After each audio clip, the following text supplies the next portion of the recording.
নমস্কার, আশা করি সবাই ভালো আছেন। আজকে আমি করে দেখাবো রুই মাছ দিয়ে আলু পটল দিয়ে মাছের ঝোল। তার জন্য কড়াইতে তেল প্রথমে গরম করে নিয়েছি, দিয়ে মাছ এখানে আমি ভাজতে দিয়েছি। মাছ ভাজা হয়ে গেলে মাছ ভাজার ওই তেলেতেই মাছ তুলে নেওয়ার পর ওই তেলেই দেব কালো জিরে আর পেঁয়াজ ফোড়ন। সেটাও খুব ভালো করে ভাজা ভাজা করে নেব।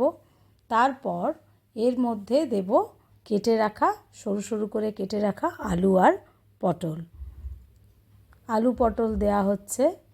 এরপর এর মধ্যে দেব গুঁড়ো মশলা, হলুদ, নুন আর লঙ্কার গুঁড়ো, আর দেব আদা বাটা।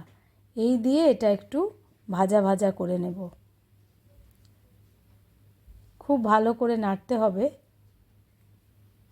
যাতে মশলার কাঁচা গন্ধ না থাকে। এরপর ভাজা হয়ে গেলে ওর মধ্যে জল অ্যাড করে তারপর ভাজা মাছগুলো দিয়ে দেব এবং কিছুক্ষণ এটা ঢাকা দিয়ে ফুটতে দেব। ঝোল খুব ভালোভাবে ফুটে গেছে। আলু পটল সব ভালো করে সেদ্ধ হয়ে গেছে।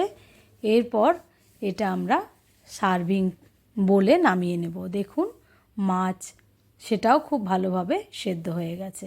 গ্যাস বন্ধ করলাম। সার্ভিং বলে এবারে মাছের ঝোল নামিয়ে নিচ্ছি।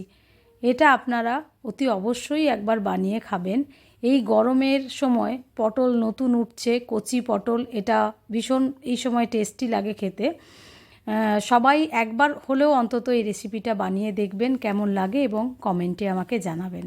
আজ তাহলে এই পর্যন্তই, আবার দেখা হচ্ছে অন্য কোনো রেসিপির সাথে। Thank you.